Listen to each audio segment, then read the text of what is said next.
Saludos cordiales, mis queridos amigos, quien les habla es el profesor Max Orbegoso. El día de hoy veremos el tema división de la historia universal. Para ello necesitamos entender primero qué es la historia. La palabra historia etimológicamente aparece en Grecia. Los griegos decían filosofía, el amor a la sabiduría. Los griegos decían geografía, la descripción de la tierra. Los griegos decían psicología, el estudio del alma, la psique. Pero los griegos también decían histos, historia. Entonces, etimológicamente la historia significa estudio del pasado, lo acontecido, lo sucedido. Heródoto de Halicarnaso vivió el siglo V a.C., en la llamada Grecia clásica. Heródoto es considerado por algunos autores el padre de la historia. Tiene una obra bastante interesante, los 9 tomos de la historia universal, o los 9 libros de la historia, en donde narra las guerras médicas, las guerras entre griegos y persas. Porque es un autor fidedigno, porque es un autor veraz, y porque fue testigo de algunos hechos presenciales, es considerado el padre de la historia. Sin embargo, algunos autores discrepan de esta posición. Heródoto decía, la voluntad de los hombres depende de la voluntad de los dioses. Es decir, Heródoto buscó una explicación al hecho histórico en base a la religión, en base a la fantasía. Ligó la historia a la religión, y para algunos autores eso no es correcto. 100 años después, el siglo IV a.C., aparece Tucídides. Tucídides es un historiador que narra las guerras entre Esparta y Atenas, las llamadas guerras del Peloponeso. Para otros autores, Tucídides es el padre de la historia antigua, porque es un autor más crítico, más analítico, y porque busca una explicación a los hechos históricos. Decía Tucídides, el hombre es el protagonista de la historia. Como fuera que sea la idea, la historia etimológicamente aparece en Grecia, Sin embargo, la historia en el siglo XX adquiere su carácter de ciencia. Marc Bloch. Marc Bloch es un famoso historiador francés. Vivió durante la Segunda Guerra Mundial y fue asesinado por los alemanes en 1940 durante la ocupación nazi de Francia. Decía Marc Bloch, la historia es una ciencia porque tiene 3 elementos fundamentales: un objeto de estudio o campo de estudio, tiene un método de estudio y un conjunto de leyes. ¿Cuál es el objeto de estudio de la historia? El hombre. El hombre o los acontecimientos humanos. Entonces, evidentemente la historia hoy es una ciencia, pero es una ciencia de tipo social. Es una ciencia de tipo social que analiza de manera crítica, de manera objetiva, los principales acontecimientos humanos ocurridos a través del tiempo. ¿Cómo se puede entender la historia universal? Para entender la historia universal existen varios enfoques, criterios, opiniones o puntos de vista. Sin embargo, tienes que recordar lo siguiente, ¿cuál es la materia prima de la historia? ¿De dónde los historiadores obtienen información acerca del pasado? De las llamadas fuentes históricas. Las fuentes históricas son todas aquellas evidencias humanas y que permiten la reconstrucción del pasado. Hay diferentes formas de clasificar las fuentes históricas. ¿Cuál es la más sencilla? La que vamos a ver a continuación. Desde el punto de vista tradicional, las fuentes históricas pueden ser arqueológicas o materiales. Las fuentes arqueológicas o materiales son de 2 clases: las fuentes arqueológicas muebles y las fuentes arqueológicas inmuebles. Las fuentes arqueológicas muebles, aquellas que generan movimiento, las que se pueden mover de un lugar a otro, un tejido, una cerámica, una pequeña escultura. Las fuentes arqueológicas inmuebles o inamovibles, edificios, viviendas, restos arquitectónicos, inmuebles. Veamos algunos ejemplos. Fuentes arqueológicas muebles: una cerámica moche, un tejido paracas, los restos humanos o los restos osteológicos. Fuentes arqueológicas inmuebles: Huaca del Sol, Huaca de la Luna, el complejo arqueológico de Chan Chan, Machu Picchu, entre las principales fuentes arqueológicas inmuebles que tenemos en nuestro país. También tenemos las fuentes escritas o las fuentes documentales.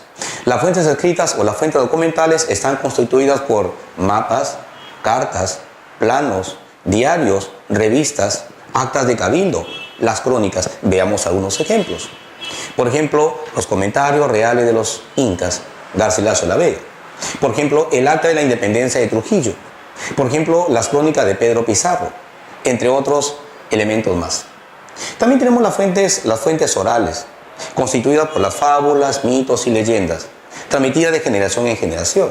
La leyenda de Rómulo y Remo explica la fundación de Roma. La leyenda de los hermanos Aya explica la fundación del Cusco, el origen de los incas. La leyenda de Cacainamo se asocia al origen de la cultura chimú, entre otras más. También tenemos las fuentes lingüísticas, constituidas por las lenguas y dialectos: el quechua o runashimi, el muchic o yunga, ¿no? El Puquina, el Aymara, entre otras fuentes parecidas. También tenemos las fuentes etnológicas, constituidas por las tradiciones, costumbres, danzas, que se van transmitiendo a través del tiempo. Por ejemplo, la pesca en caballito de totora. Por ejemplo, la masticación de la hoja de coca, ¿no? Entre otras fuentes más. Entonces, las fuentes históricas, de manera general o tradicional, son de 5 clases: arqueológicas, escritas, orales, lingüísticas y las fuentes etnológicas. ¿Cómo entender la historia universal? Para entender la historia universal existen varios enfoques, criterios, opiniones o puntos de vista. Veamos el enfoque eurocentrista. El enfoque eurocentrista o el enfoque tradicional o el enfoque occidental de la historia universal, ¿no? El enfoque eurocentrista tiene 3 características fundamentales. Para entender la historia universal, toma como referencia la aparición de la escritura cuneiforme. Segundo, el enfoque eurocentrista además toma en cuenta los principales acontecimientos ocurridos en Europa, en el viejo continente. Por ejemplo, la caída del Imperio Romano de Occidente, por ejemplo, la caída del Imperio Romano de Oriente, por ejemplo, la toma de la Bastilla, ¿no? Además, el enfoque eurocentrista no se aplica a la historia del Perú, es válido solamente para Europa. No se puede estudiar la historia del Perú tomando como referencia la escritura, porque en el Perú no hay escritura. Entonces, la división eurocentrista, ¿cómo le llaman también? El enfoque eurocentrista, el enfoque occidental o el enfoque tradicional, ¿no? En el siglo XVIII hay un famoso autor llamado Boker de Perthes. Boker de Perthes hace una división de la historia, tomando como referencia la aparición de la escritura. Así Boker de Perthes hablaba de 2 etapas: la prehistoria y la historia propiamente dicha. Toda la historia universal se inicia con la aparición del hombre. Recuerda que la historia finalmente estudia al hombre. De la aparición del hombre hasta nuestros días, decía Boker de Perthes, son 2 etapas: la prehistoria y la historia propiamente dicha, que tomaba como referencia la aparición de la escritura, 4000 años antes de Cristo. Pero la aparición de la escritura cuneiforme en la región de la Mesopotamia, actualmente el país se llama Irak, ¿no? Bien, entonces, hace 4000 años, con la aparición de la escritura cuneiforme aproximadamente, termina la prehistoria y se inicia la historia propiamente dicha. Así lo decía Boker de Perthes, ¿no? Bien, sin embargo, algunos años después aparece Edward Thompson. Edward Thompson hace una división de la prehistoria, ¿no? Para comprender la prehistoria, usted puede utilizar diferentes enfoques. Por ejemplo, desde el punto de vista cultural, la prehistoria tiene 3 etapas: salvajismo, barbarie, civilización. Desde el punto de vista económico, hablaríamos de 2 etapas: de una economía de subsistencia a la producción de alimentos. Edward Thompson hace una división de la prehistoria tomando como referencia los materiales empleados por el hombre en la fabricación de sus herramientas. Entonces, si tomas en cuenta este enfoque, ¿qué decía Edward Thompson? La prehistoria tiene 2 edades: la edad de piedra y la edad de los metales. En la prehistoria, el hombre, ¿qué utilizó para fabricar sus herramientas? Utilizó piedra, hueso, marfil, metales. Pero Thompson decía, o hablaba de 2 edades: la edad de piedra y la edad de los metales. No olvides que si divides la prehistoria en 2 edades de esta manera, que estás tomando en cuenta los materiales empleados por el hombre en la fabricación de sus herramientas o de sus utensilios. Entonces, así nacía la edad de piedra.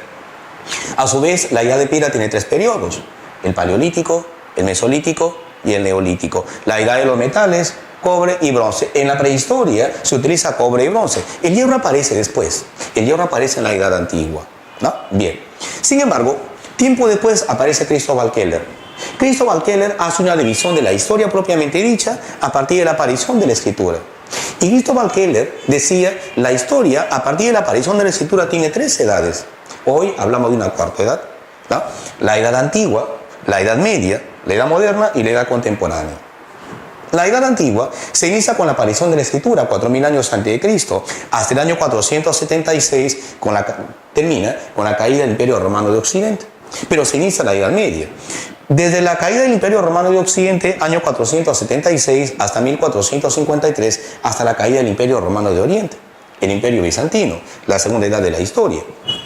Este acontecimiento es un hecho límite, porque marcó el fin de la Edad Media, pero inició la Edad Moderna. La Edad Moderna, desde 1453, de la caída del Imperio Bizantino, hasta 1789, la toma de la Bastilla, que es parte de la Revolución Francesa. Y finalmente tenemos la Edad Contemporánea, desde 1789 hasta nuestros días. Entonces, haciendo una recapitulación. De manera general, la historia tiene dos etapas, la prehistoria y la historia, que hemos tomado como referencia la aparición de la escritura. La prehistoria tiene dos edades, edad de piedra y edad de los metales, tomando como referencia los materiales empleados por el hombre en la fabricación de sus herramientas. Mientras que la historia, a partir de la aparición de la escritura, tiene cuatro edades, antigua, media, moderna y contemporánea. Es el llamado enfoque eurocentrista o tradicional. El paleolítico es el primer periodo de la edad de piedra. Paleolítico significa piedra antigua. Pero piedra antigua, ¿por qué? Porque es una piedra tallada. ¿Y cómo se talla la piedra? Golpeando piedra con piedra. La técnica se llama percusión, percutar y golpear. ¿Cuáles son las características más importantes del paleolítico? El paleolítico se caracteriza porque predomina la economía de subsistencia. Las actividades económicas más importantes son la caza y la recolección. En el paleolítico predominan las bandas nómades, errantes. ¿Qué es una banda? Un grupo armado, integrado por padres e hijos, ¿no? ¿Qué los une? Una relación de sangre, las bandas. Además, en el paleolítico, ¿no? ¿Cuál es el hábitat de las bandas? Las cuevas, los abrigos rocosos o las pampas. En el paleolítico se produce la primera división del trabajo, de manera natural o de manera sexual. ¿Y qué significa eso? El hombre caza y la mujer recolecta. ¿Cómo se divide el paleolítico? Si tomas en cuenta la evolución del trabajo de la piedra, el paleolítico tiene tres etapas: inferior, medio o superior. Llámale inicial, medio o final. Pero si tomas en cuenta las actividades económicas, son dos etapas: de los cazadores y recolectores indiferenciados y de los cazadores y recolectores selectivos. De los cazadores y recolectores indiferenciados del paleolítico inicial, de los cazadores y recolectores selectivos del paleolítico final. La caza y recolección indiferenciada. El cazador indiferenciado caza de todo, hembras y machos. El recolector indiferenciado recolecta de todo, maduros, verdes. El cazador selectivo tiene cierta experiencia. El cazador selectivo caza a los machos, pero no a las hembras, porque la especie tiene que reproducirse. El recolector selectivo recolecta los frutos maduros, los verdes aún no, están en proceso de maduración, ¿no? Bien, además, en el paleolítico aparecen algunas formas de arte. Aparece el arte rupestre o el arte parietal. El arte rupestre con escena de caza, el arte mobiliar, la fabricación de esculturas hechas de hueso, piedra o marfil. Son las llamadas Venus esteatopígicas. Entonces, de manera general, el paleolítico es el primer periodo de la edad de piedra. Lo característico es que predomina la economía de subsistencia. Veamos el periodo mesolítico. Mesolítico significa piedra media. En el mesolítico se inicia la llamada producción de alimentos. Aparece la horticultura, el cultivo de semillas a orillas de ríos y lagos de manera sencilla, ¿no? Es la horticultura. Bien, pero si bien es cierto, aparece la horticultura, la caza, la recolección y la pesca se mantienen como actividades económicas. ¿Eso qué significa? Que en el mesolítico hay una economía mixta, hay una economía variada. La caza, la recolección, la pesca y la domesticación de semillas de manera sencilla. Entonces, con estas nuevas actividades económicas, de hecho, aumenta el trabajo. Las bandas se unen para formar un clan, ¿no? Entonces, ¿cuáles son las características del mesolítico? Aparece la horticultura, ¿no? Pero son horticultores seminómades. Cuando cultivan, semillas se quedan y cuando cazan se van. Son horticultores seminómades con una vida más o menos estable. La economía mixta, la economía diversificada. Además, aparece un nuevo tipo de organización social, aparecen los primeros clanes, ¿no? Un clan es un grupo social mucho más extenso, unido por vínculos sanguíneos y por vínculos de parentesco o por vínculos religiosos. Los integrantes del clan creen descender de un antepasado en común al cual le llaman tótem. En el mesolítico se inicia la llamada producción de alimentos, se trabaja la piedra mucho más evolucionada. Finalmente tenemos el neolítico. Neolítico significa piedra nueva. Pero piedra nueva, ¿por qué? Porque es una piedra pulida. ¿Y cómo se pule la piedra? Frotando piedra con piedra, por frotación. Por lo tanto, hay un trabajo mucho más especializado. En el neolítico se incrementa la llamada producción de alimentos. Aparecen nuevas actividades económicas, como la agricultura, la ganadería. Y con estas nuevas actividades económicas se produce la primera revolución de la historia universal. Es la llamada revolución neolítica, ¿no? Que cambió evidentemente la vida humana en el aspecto económico, en el aspecto social, en el aspecto cultural. El neolítico es el periodo final de la edad de piedra o también de la prehistoria. En la prehistoria, además de la piedra, se trabajaron los metales. ¿Pero qué metales se trabajaron? El cobre y el bronce. El cobre se obtiene de manera natural, el bronce mezclando cobre con estaño. Pero si tú te das cuenta, ¿no? ¿En qué periodo de la edad de piedra también se trabajaron los metales? En el paleolítico, en el mesolítico no, sino en el neolítico. O sea, paralelamente al trabajo de la piedra pulida, se trabajan los metales, cobre y bronce, ¿no? La edad de cobre o la edad de bronce, es lo mismo, ¿no? Bien. O sea, la edad de cobre es un periodo de transición entre el neolítico y el bronce. La edad de cobre es un periodo intermedio entre el neolítico y la edad de bronce. Algunos autores, ¿cómo le llaman?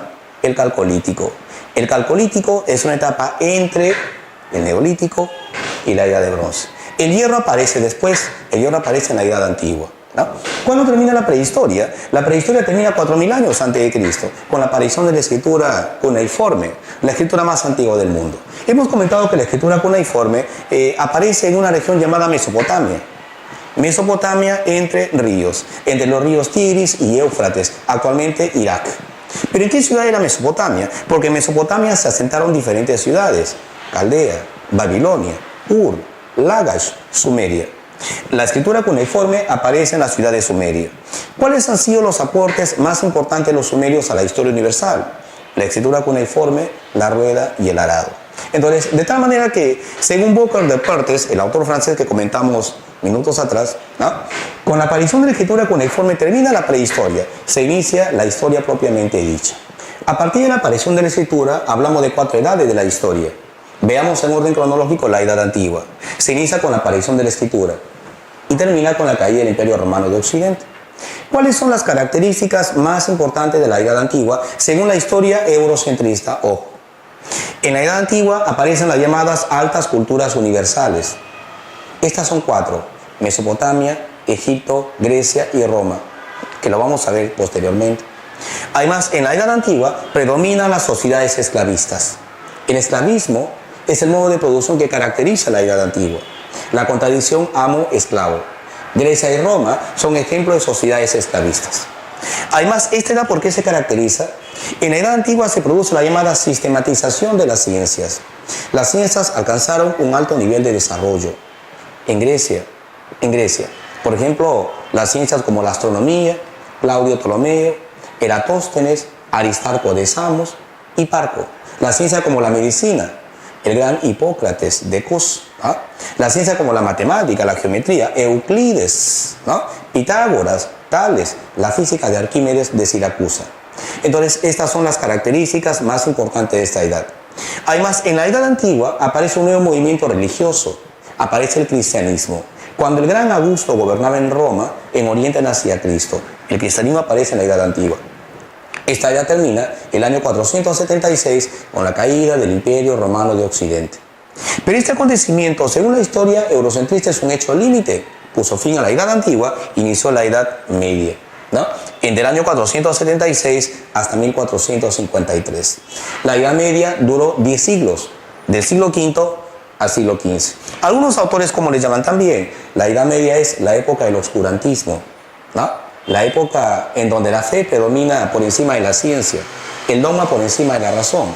La edad media es la edad de oro del cristianismo también, ¿no? ¿Cómo se puede entender la edad media? Para conocer la edad media se la divide en 2 etapas: la alta edad media y la baja edad media.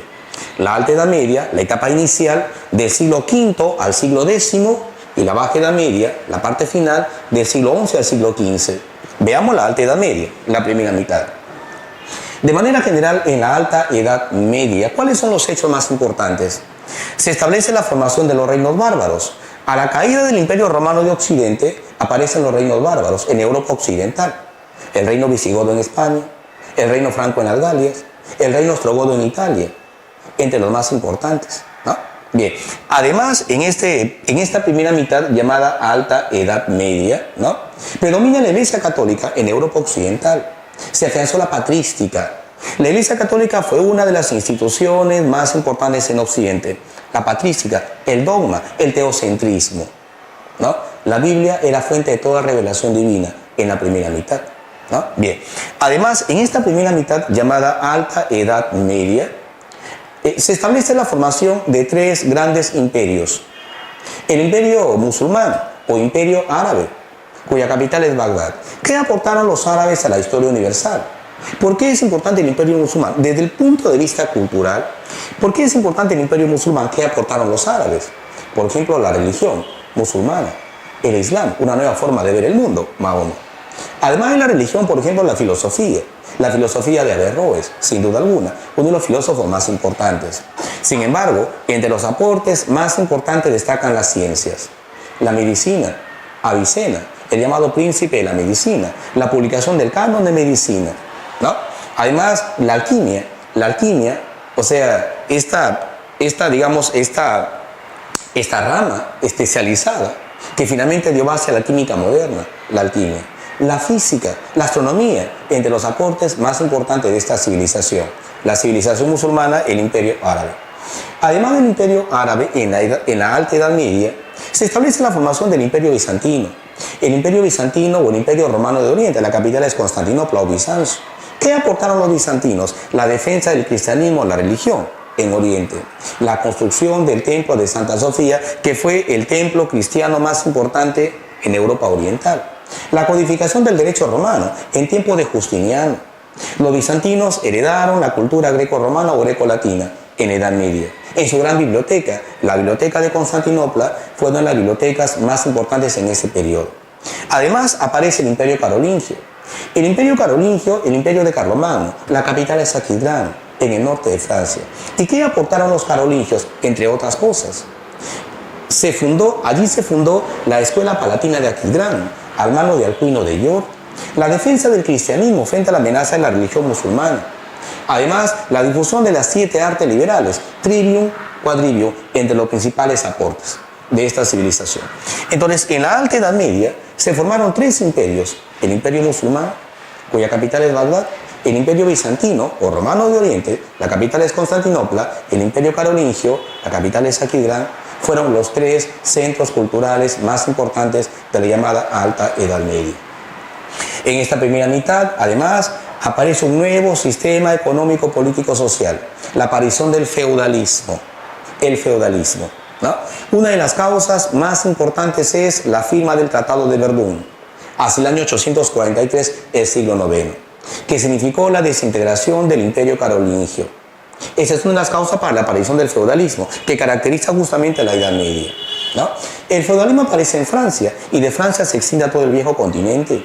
¿Cuáles son las características más importantes del feudalismo? En el aspecto político. Se caracteriza por la fragmentación del poder, la ausencia de un poder centralizado. Cada señor feudal fue la máxima autoridad dentro de su feudo. En el aspecto social, predominan las relaciones de vasallaje y servidumbre, ¿no? O sea, la gente busca protección a cambio de fidelidad. Las relaciones de vasallaje entre nobles y nobles. Las relaciones de servidumbre entre nobles y campesinos. En el aspecto social, digamos, en el feudalismo tenemos 3 grandes estamentos: clero, nobles y campesinos. En el aspecto económico predomina la propiedad sobre la tierra.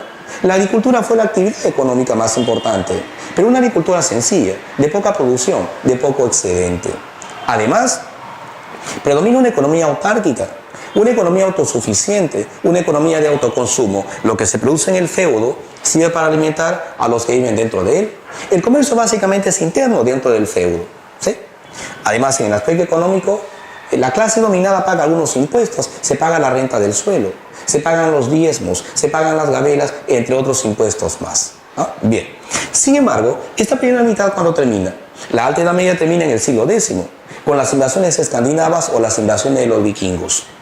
En la Baja Edad Media, del siglo XI al siglo XV, Europa enfrentó algunos problemas: el hambre, las guerras, las enfermedades como la peste negra, y además la amenaza de la expansión de los otomanos. Los otomanos habían tomado Jerusalén, símbolo del cristianismo. En el siglo XI también se establece la organización de las cruzadas, o sea, las guerras entre Occidente y Oriente, ¿no? Las cruzadas entre el siglo XI y el siglo XIII. ¿Cuál es la causa más importante? La búsqueda de nuevas tierras. ¿Cuál es el pretexto? Recuperar Jerusalén. Las cruzadas fueron 8. Sin embargo, de las 8 cruzadas, digamos, solamente la primera tuvo éxito, las demás fracasaron. A partir del siglo XIII, las cruzadas cambiaron el panorama de Europa. A partir del siglo XIII, si bien es cierto las cruzadas fracasaron, los europeos descubren la riqueza de Asia, la riqueza de Oriente, las especias, la pimienta, la canela, el clavo de olor, los tejidos finos, la porcelana, las joyas.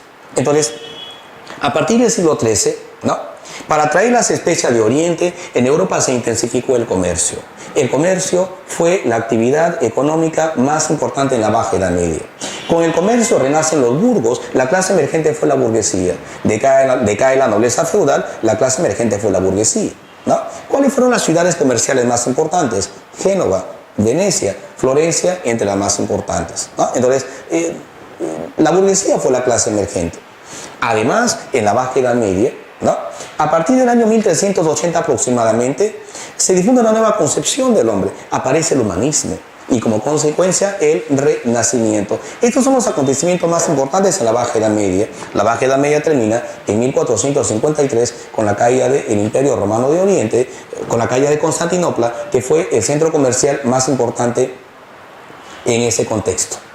La Edad Moderna es la tercera edad de la historia universal, entre 1453 y 1789. Recuerda que la Edad Moderna se inicia con la toma de Constantinopla. Y con la toma de Constantinopla, el comercio entre Occidente y Oriente quedó prácticamente cortado. Constantinopla había caído en manos de los turcos otomanos de religión musulmana. ¿Cuáles son los hechos más importantes en la Edad Moderna? ¿No? En la Edad Moderna se establece la difusión de los grandes inventos orientales, ¿no? Llegaron de Oriente a Europa la brújula, la pólvora y el papel. Además aparece la imprenta. Hacia el año de 1450-1455 se publicó el primer libro, en este caso la Biblia, ¿no? Entonces, gracias a la difusión de los grandes inventos orientales en Europa, ¿no?, se estimularon los llamados grandes descubrimientos geográficos. Los grandes descubrimientos geográficos de Occidente a Oriente, realizados por los dos países más importantes del mundo en esa época. Estamos a fines del siglo XV prácticamente, España y Portugal. Los grandes viajes descubridores realizados por los portugueses y los españoles rumbo a las Indias Orientales, motivados por causas económicas. Los viajes de Portugal. Los viajes de Portugal a las Indias Orientales. Los portugueses navegaron por África. Bartolomé Díaz en 1487 llegó al Cabo Tormentoso. Y en 1498 Vasco da Gama llegó hasta la India. Pero mientras los portugueses buscaron el paso a la India Oriental navegando por África, los españoles navegaron hacia el oeste en 1492. En 1492 Colón llegó a estas tierras del continente americano. Los 4 viajes de Colón en la Edad Moderna, los llamados grandes descubrimientos geográficos. Además, la Edad Moderna se caracteriza porque se establece la formación de los Estados-nación. Y con los Estados-nación se consolidan las monarquías absolutas, el absolutismo como forma de gobierno. España y Portugal fueron los Estados-nación más importantes. Entramos al siglo XVI. En el siglo XVI, en la Edad Moderna, se produce la crisis de la Iglesia Católica. Al interior de la Iglesia aparecen algunos movimientos de reforma, movimientos que buscaban reformar el pensamiento dogmático cristiano. Algunos autores, como les llaman también, esta es la llamada Reforma Protestante en el siglo XVI.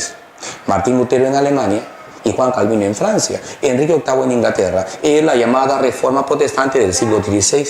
Y frente a la Reforma, la Iglesia Católica buscó evitar la separación, o sea, la fragmentación de esta institución monolítica. Aparece la Contrarreforma. La Contrarreforma fue la respuesta católica frente a la llamada Reforma Protestante, ¿no? Entonces, la Reforma, la Contrarreforma del siglo XVI, estamos en la Edad Moderna. Además, en la Edad Moderna se establece la formación de los grandes imperios coloniales en el siglo XVI. Los imperios coloniales, España y Portugal. Los portugueses colonizaron la India. Los portugueses colonizaron el norte de África. Los portugueses colonizaron Brasil. España tenía colonias en América Central y además en América del Sur, ¿no? Sin embargo, en la Edad Moderna, además, gracias a los metales que España se llevó de América, en Europa se afianzó la escuela mercantil, el mercantilismo, la creencia de que un estado es más rico mientras tenga más oro y plata, la acumulación de metales preciosos, el afianzamiento del mercantilismo. En realidad, el mercantilismo aparece a fines de la Edad Media, en la Baja Edad Media, pero se afianzó la Edad Moderna en el siglo XVI, en el siglo XVII. En el siglo XVII, a partir de 1600 en adelante, ¿no?, hay un país que va creciendo económicamente en Europa, Inglaterra. Recuerda que los ingleses colonizaron América del Norte, las llamadas 13 colonias inglesas a partir de 1617-1620. ¿no? Y entonces entramos al siglo XVIII. El siglo XVIII es el siglo donde se producen un conjunto de grandes revoluciones liberales. Por ejemplo, en el siglo XVIII Inglaterra se convierte en la primera potencia del mundo, desplazando a España y Portugal.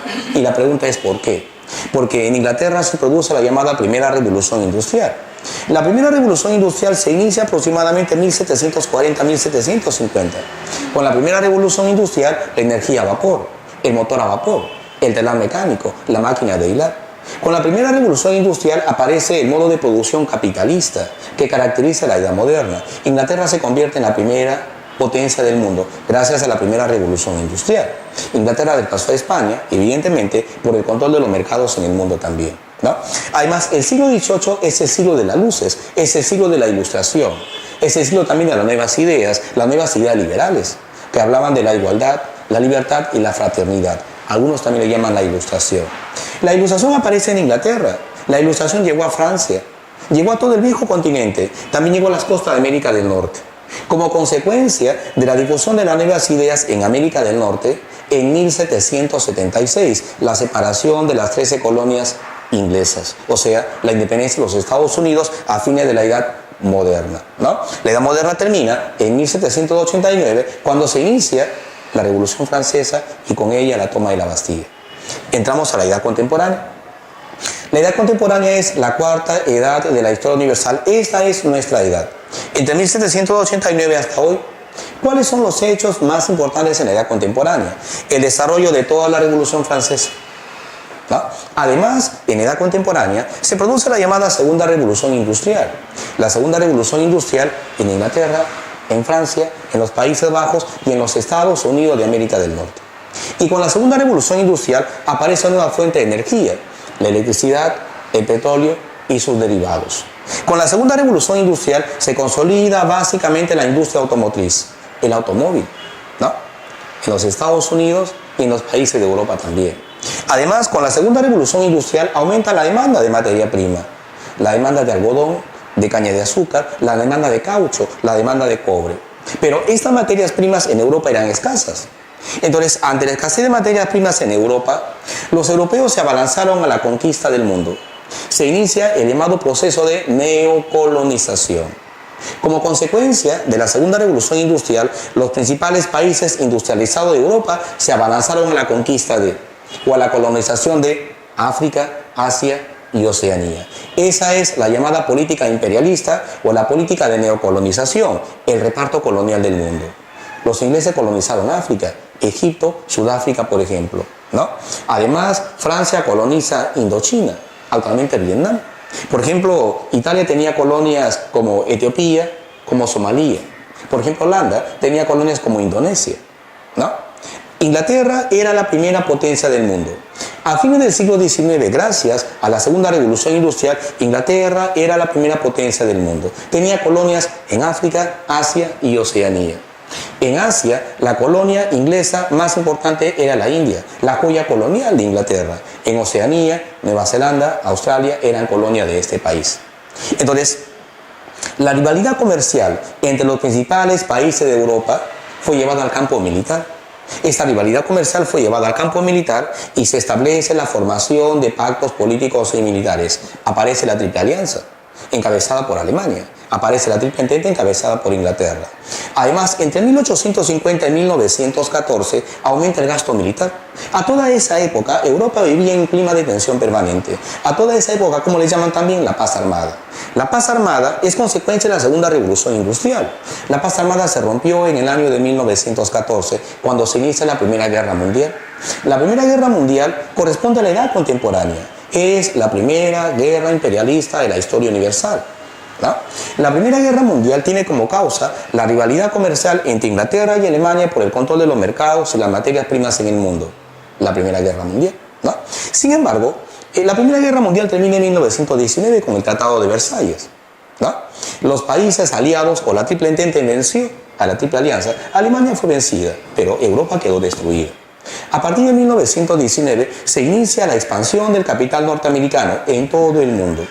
Pero también culminada la Primera Guerra Mundial, aparecen nuevas ideologías. Aparecen las llamadas ideologías entre guerras, la aparición del nazismo en Alemania, la aparición del fascismo en Italia, ideologías entre guerras. En 1929 se produce la llamada Gran Depresión. La Gran Depresión, la primera crisis del capitalismo, la caída de la Bolsa de Valores de los Estados Unidos, en este caso Nueva York. Pero la difusión de nuevas ideologías como el nazismo y el fascismo que desencadenaron la Segunda Guerra Mundial entre 1939 y 1945. La Segunda Guerra Mundial, el enfrentamiento entre la Triple Alianza, Alemania, Italia, Japón y los aliados, Inglaterra, Francia, la Unión Soviética, los Estados Unidos y otros países más. Entonces, la Segunda Guerra Mundial termina en 1945, con la derrota de Alemania, con la derrota de Italia, con la rendición de Japón, termina la Segunda Guerra Mundial. Pero si bien es cierto que culminó la Segunda Guerra Mundial, a partir de 1945 el mundo se parte en dos mitades, le llaman la bipolaridad, la tensión este y oeste. Algunos también le llaman la Guerra Fría. La Guerra Fría entre 1945 y 1991. La Guerra Fría enfrentó a las dos potencias vencedoras de la Segunda Guerra Mundial. El bloque capitalista norteamericano, el bloque socialista soviético en este caso, ¿no? El mundo se parte en dos. Durante la Guerra Fría, durante estos 46 años que dura aproximadamente la Guerra Fría, tenemos algunos acontecimientos. La Guerra de Corea en 1950. ¿No? Además, la construcción del muro de Berlín en 1961, que separaba la capital de Alemania. Entre 1960 y 1973, la guerra de Vietnam, que es parte de la Guerra Fría. En 1962, la llamada crisis de los misiles enfrentó a la URSS y los Estados Unidos, el mundo al borde de una nueva guerra mundial en 1962. Y como una especie de respuesta a la crisis de los misiles, se inicia la llamada coexistencia pacífica. Nikita Khrushchev, presidente soviético, y John F. Kennedy, presidente norteamericano, tuvieron que negociar el diálogo, las negociaciones para evitar una nueva guerra mundial. En 1965 se produce la famosa Primavera de Praga, que es parte de la Guerra Fría.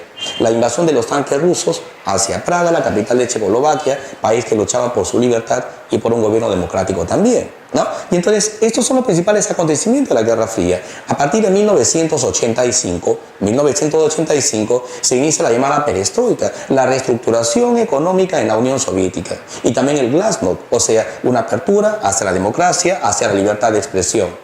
La perestroika y el glasnost, ¿no? En 1989 se produce la caída del muro de Berlín. En 1990 se autoriza la reunificación de Alemania. En el Tratado 2+4, en el Tratado de Moscú, y en 1995 la disolución de la URSS que puso fin a la Guerra Fría. Y en el contexto de la Guerra Fría también se desarrolló la era espacial, la rivalidad entre las dos potencias mundiales por el control del espacio.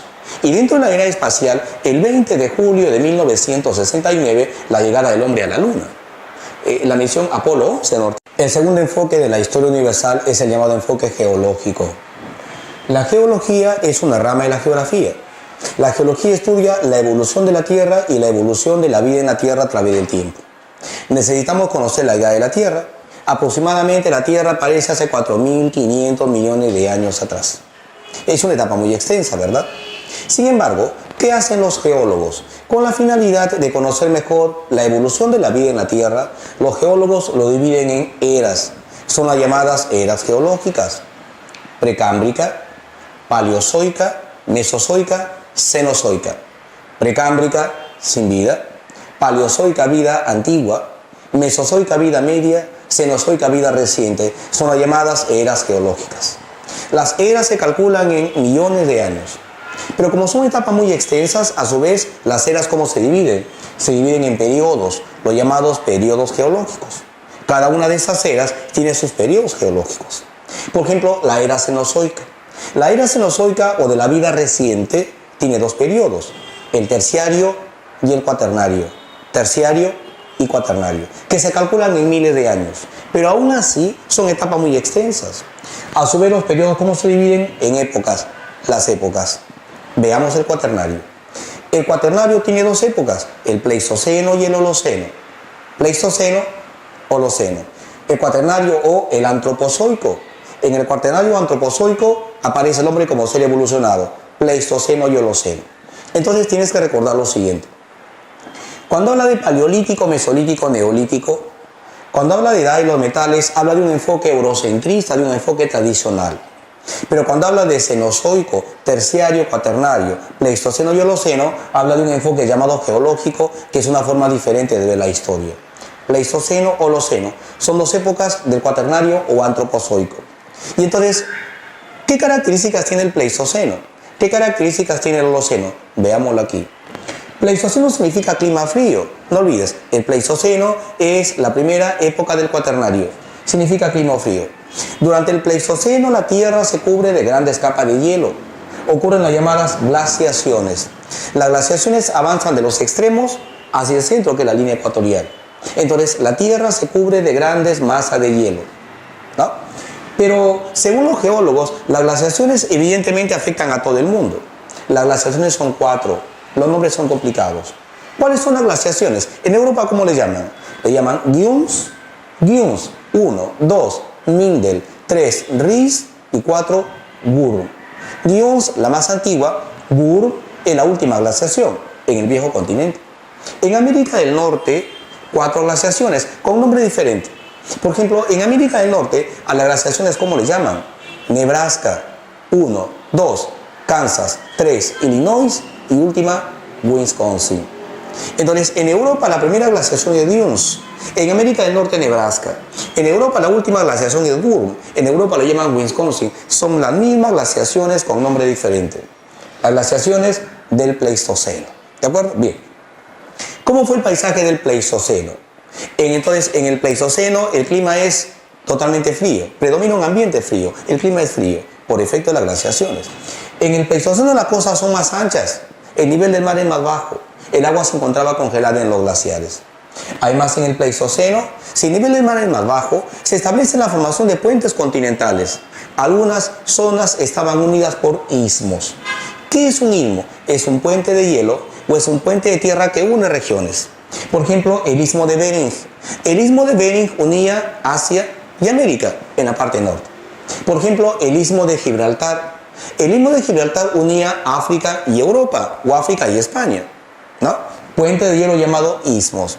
Además, en el Pleistoceno abundan especies que pertenecen a una extinta megafauna.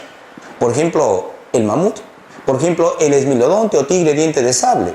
Por ejemplo, el megaterio o el perezoso gigante, ¿no? Evidentemente es una fauna diferente, es una flora diferente también. Además, en el Pleistoceno aparece el hombre como ser evolucionado. En el Pleistoceno predomina la economía de subsistencia. Las actividades económicas más importantes fueron 2, la caza y la recolección.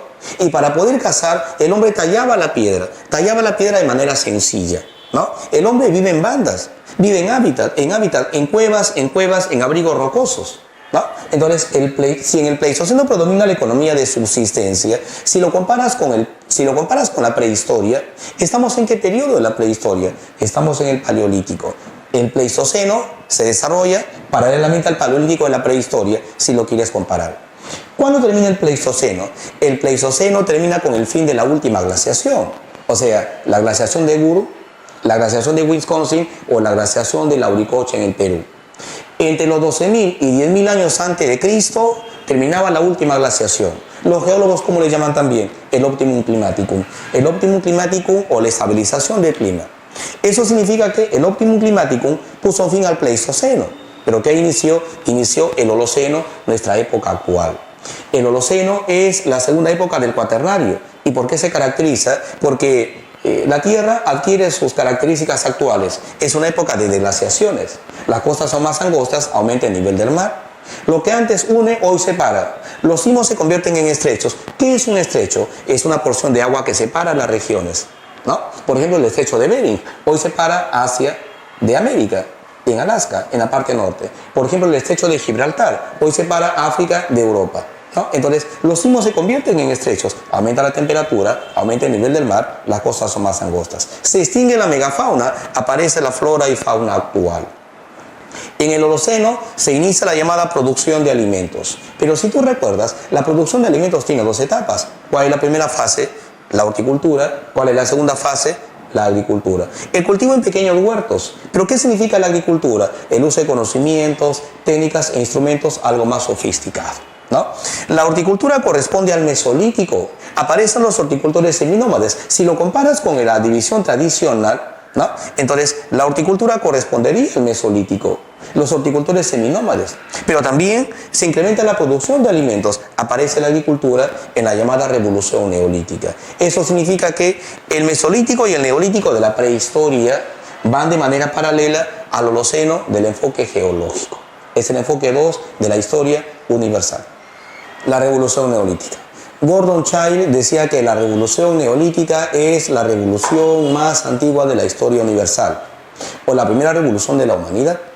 La palabra revolución significa cambio, cambio radical en algo. Y efectivamente, la revolución neolítica cambió la vida económica, la vida social y la vida cultural del ser humano, ¿no? La revolución neolítica se produce a fines de la prehistoria. Recuerda que el neolítico es el periodo final de la prehistoria, hace aproximadamente 8000 años antes de Cristo. Pero esta revolución neolítica, según Gordon Childe, se produce en 4 áreas del mundo. ¿Y cuáles son? Creciente fértil o cercano oriente. Se le llama creciente fértil a la zona formada por 3 ríos, Tigris, Eufrates y el río Nilo. Eso significa que en el creciente fértil se asentaron 2 grandes civilizaciones, Egipto y Mesopotamia. Entonces, se inicia en el creciente fértil o cercano oriente. Además, en Asia, India, China. En Mesoamérica, o sea, México, ¿no? Y en los Andes centrales, es decir, en el Perú. 4 lugares del mundo: cercano oriente, Asia, Mesoamérica y los Andes centrales. El Perú es uno de los 4 focos del mundo en donde se produce la llamada revolución neolítica. Este proceso, ¿por qué se caracteriza? Se caracteriza porque se incrementa la llamada producción de alimentos. No olvides, la producción de alimentos se inicia en el mesolítico, pero se incrementa en el neolítico, se produce más, ¿no? ¿Cuáles fueron las causas de la llamada revolución neolítica? O sea, ¿por qué se incrementa la producción de alimentos hace 8000 años antes de Cristo? Las causas más importantes son 4. El cambio climático, el óptimo climático, ¿no? Con el cambio climático se produce la extinción de la megafauna. Algunos animales desaparecieron. Por lo tanto, hay una crisis de alimentos, es decir, hay una crisis en la cacería, ¿no? Pero paralelamente a ello, hay un avance cultural del hombre. Es decir, cada vez el hombre conoce mejor su medio geográfico. El mayor conocimiento del medio geográfico, las características del clima, las características del tiempo, las características del suelo. Se conoce mejor el ciclo vital de las plantas. Se conoce mejor, por ejemplo, la vida de los animales. Entonces, estas fueron las causas más importantes que provocaron la llamada revolución neolítica. Cambio climático, extinción de la megafauna, crisis de alimentos o de la cacería y el mayor conocimiento del medio geográfico, ¿no? Sin embargo, ¿cuáles son las consecuencias? ¿En qué cambió la revolución neolítica la vida del hombre? Las consecuencias, sepáralos así: económicas, sociales y culturales. Por ejemplo, en el aspecto económico. En el aspecto económico hay un excedente en la producción agrícola y ganadera. O sea, en la agricultura, que te brinda semillas, trigo, cebada, cereales. Por ejemplo, en el creciente fértil. En el Perú, por ejemplo, el maíz, el algodón o la papa. El ganado, ¿qué te brinda? El ganado brinda carne, lana, leche o cuero. Entonces, hay un excedente en la producción agrícola y ganadera. Además, en el aspecto económico se produce la segunda división del trabajo.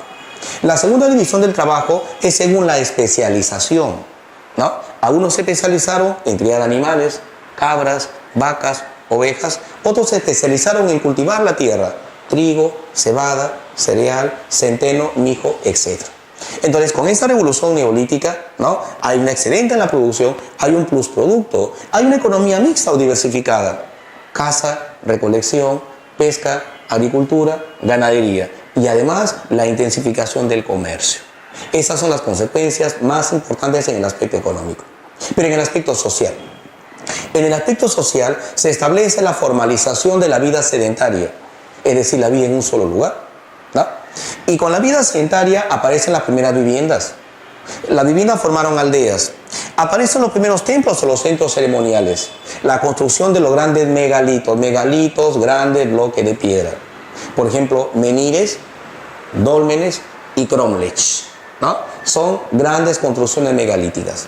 De esta época data el famoso megalito de Stonehenge en Inglaterra, que es una especie de calendario astronómico. Stonehenge en Inglaterra. Además, como consecuencia de esta revolución neolítica, ¿no? Entonces aparecen las primeras sociedades clasistas. Y con las sociedades clasistas, la consolidación del Estado. El Estado aparece en el Neolítico a fines de la prehistoria. Si hay templos, hay dioses. Si hay dioses, hay sacerdotes que dirigen el culto a los dioses. Si hay templos, hay fieles o peregrinos que van al templo. Dioses, sacerdotes, fieles o peregrinos. La sociedad se va dividiendo más. Las sociedades clasistas. Los sacerdotes ordenan a nombre de los dioses. Los peregrinos obedecen a los sacerdotes. Unos ordenan, otros obedecen. Las primeras sociedades clasistas. Y finalmente, la consolidación del Estado. El conjunto de viviendas, el conjunto de aldeas, el conjunto de templos o centros ceremoniales va avanzando mucho más la arquitectura. Aparecen las primeras ciudades, aparecen las primeras civilizaciones, la revolución urbana. La revolución urbana es consecuencia de la llamada revolución neolítica en la prehistoria final. Aparecen las primeras ciudades. En latín significa civitas, las primeras civilizaciones, el origen de la civilización. Las ciudades más antiguas del mundo, ¿dónde están? En el creciente fértil, Sumeria, Caldea, Lagash, Ur, por ejemplo. Pero en el Perú también se da la revolución neolítica, ¿no?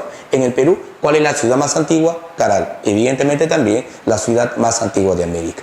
En el aspecto cultural aparecen nuevos inventos. ¿Cuáles son los inventos más importantes en la revolución neolítica? Aparece la rueda, aparece el arado, aparece el batán. El batán para moler las semillas. El arado tiene que ver con la agricultura. ¿Qué otros inventos aparecieron? Aparece el horno para cocer la cerámica, el horno para fundir los metales. Aparece el torno ¿para qué? Para moldear la cerámica, el torno. Entonces, batán, arado, la rueda, el horno, el torno, aparece la rueca para el tejido, ¿no? Por lo tanto, en esta revolución neolítica hay un conjunto de cambios culturales. ¿Qué artes aparecen? El arte de la cerámica o la alfarería. Se trabaja la arcilla y el barro. La cerámica se quema o se cose en el horno. La cerámica se moldea en el torno. Se trabajan los primeros metales. ¿Y qué metales se trabajaron? El cobre y el bronce. ¿Dónde se funden? En el horno, ¿no? Además, aparece la textilería. ¿Por qué la textilería? Porque tenemos lana de oveja o lana de auquenio. Lana de oveja. La textilería, ¿por qué? Porque aparece la rueca para el tejido, ¿no? Entonces, el conjunto de cambios económicos, sociales y culturales constituyen la revolución neolítica. Pero te doy un detalle más. Entonces, hemos dicho que esta revolución neolítica se produce en 4 lugares del mundo. Pero esta revolución neolítica no fue de manera simultánea. O sea, no es que aparece en el creciente fértil y en Mesoamérica y en el Perú de manera simultánea, no. ¿Dónde se inicia? Se inicia en el creciente fértil. Hace 8000 años antes de Cristo, la revolución neolítica se inició en el creciente fértil. Y no fue igual en el mundo entero. ¿Por qué no fue igual? O sea, no fue de manera simultánea y no fue un proceso igual en el mundo entero. ¿Cuál es la razón? Por ejemplo, en el creciente fértil, ¿qué se cultivó? Trigo, cebada, cereales. La domesticación de cabras, vacas u ovejas. En el Perú, ¿qué se cultivó? Frijoles, ají, payares, calabazas, el algodón, el maíz. ¿Qué animales se domesticaron? Auquenidos como la llama. Entonces, si te das cuenta, la revolución neolítica no es igual en el mundo entero, en cada área, con sus semillas, con sus animales, con lo suyo. Se inicia en el creciente fértil. En el Perú fue al final. En el Perú la revolución neolítica, o sea, la agricultura aparece hace aproximadamente 3500 años antes de Cristo. En esta revolución neolítica en el Perú, es de manera autónoma, es original. Es una revolución neolítica espontánea. O sea, la revolución neolítica en el Perú no tiene nada que ver con la revolución neolítica en el creciente fértil. En el Perú fue espontáneo, fue original, fue creación de los mismos peruanos, ¿no? Entonces, a fin de la prehistoria, se produce la revolución más antigua del mundo.